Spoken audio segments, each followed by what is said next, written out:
हरे कृष्णा। मैं कौन हूँ? यह प्रश्न आपके मन में ज़रूर आता होगा, अवश्य आता होगा। तो आज हम इसी के बारे में चर्चा करेंगे। तो सबसे पहले मैं एक कथा के ज़रिए, कहानी के ज़रिए आपको बताना चाहता हूँ। तो एक बार क्या होता है, राजा जनक जो माता सीता जी के पिता हैं और श्री भगवान राम के ससुर जी हैं, वो एक बार बेड पर लेटे हुए थे।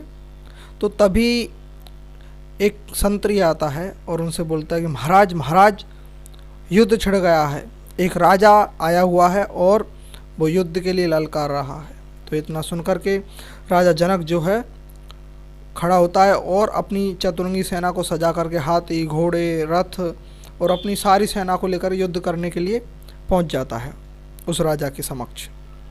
तो क्या होता है, वो दूसरा राजा राजा जनक को हरा देता है, उसकी सारी सेना को मार देता है, उसके घोड़े, हाथी उनको मार देता है और राजा जनक को घायल कर देता है तीरों से।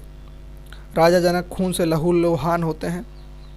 तो वो दूसरा राजा बोलता है कि राजा जनक, तुम एक राजा हो, इसलिए मैं तुम्हें जान से नहीं मार रहा हूँ, तुम्हें जिंदा छोड़ रहा हूँ।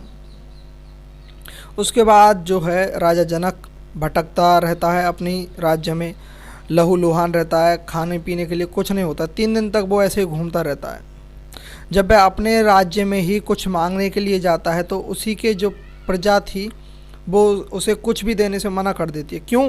क्योंकि उनको डर था कि जो नया राजा है वो हमें दंडित कर देगा अगर इनको कुछ दे दिया तो काफ़ी दिन तक बेचारा भटकता रहता है, इधर रोता है, फिपाता है। तो वो सोचता है कि मुझे नए राज्य में जाना चाहिए, नज़दीक के किसी नए राज्य में जाना चाहिए। तो वो एक पड़ोस के राज्य में जाता है, तो खाने पीने के लिए, रहने के लिए। तो वो देखता है कि एक जगह एक व्यक्ति जो है चावल बांट रहा है। एक जो भगोना होता है, मतलब पर्चा बोलते हैं इधर, उसमें चावल बांट रहा है। तो वो भी लाइन में लग जाता है राजा जनक। जैसे ही राजा जनक का नंबर आता है, चावल ख़त्म हो जाते हैं। राजा जनक और तेज़ से रोने लगता है, आँखों से आंसू टप टप करके टपकने लगते हैं। तब वो बोलता है बांटने वाला कि भाई, इसमें जो खुर्चनी होती है ना, लास्ट में चावल का बचा होता है, वो बचा हुआ है, अगर आप चाहें तो मैं ये दे सकता हूँ। राजा जनक ने कहा जो है आप उसे दीजिए। तो राजा जनक को वो जो बांटने वाला है उस खुर्चनी को खुरच के एक कटोरे में करके देता है। जैसे वो अपने हाथों में लेता है, ऊपर से चील उड़ती हुई आती है और उस कटोरे को धक्का दे करके गिरा देती है और कटोरा दूर धूल में हो जाता है। और यह देखकर राजा जनक बहुत पीड़ा से रोने लगता है और हाहाकार करने लगता है। तो वो कटोरा जो है धूल में हो जाता है, उसका जो भी चावल था उसके अंदर चावल की जो नीचे की बची हुई होती है वो सब बिखर जाती है। और ऐसा देख करके राजा जनक हाहाकार करते हुए रोता है, चित्कार करने लगता है और ज़मीन पर लेट जाता है।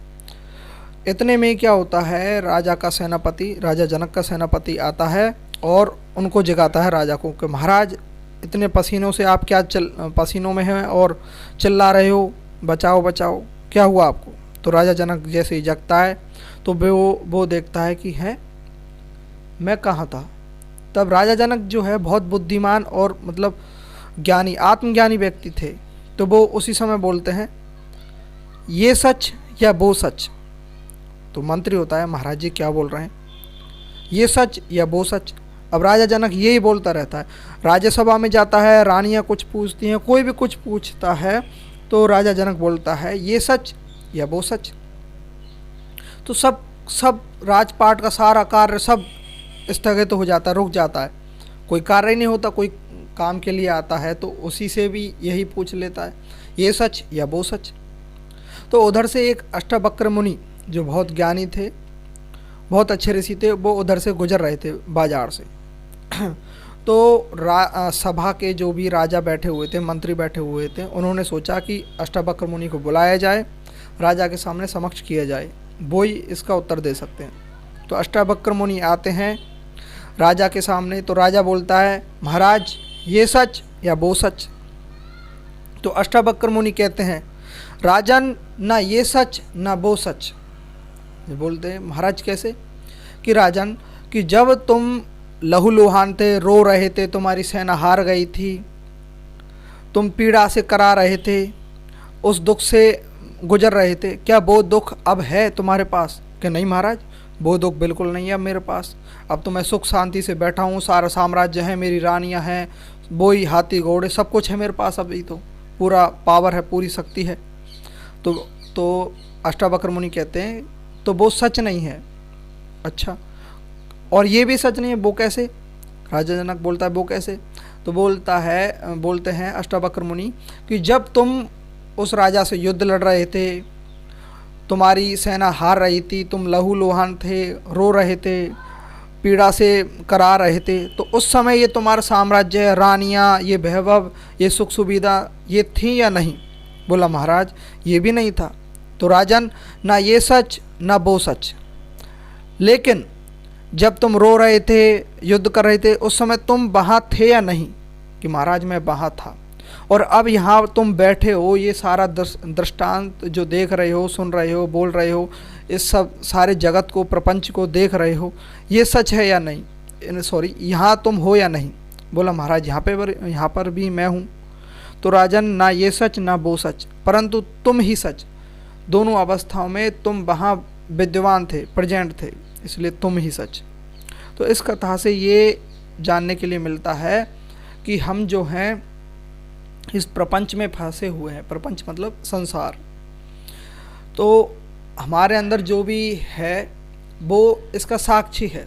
उसे तुर्यम बोलते हैं, तुर्यम या तुर्या यानी कि चतुर्थ है। हम अभी जो है ये संसार देख रहे हैं, सोने के बाद इस संसार की अनुभूति भी नहीं होती कि ये है भी या नहीं वास्तव में। आपने अनुभव किया होगा। और जागते समय जो सपना था देखते हैं, उसका भी कोई अनुभव नहीं रहता कि वो है, वो सब मिथ्या है। और सोने के बाद ये मिथ्या लगता है।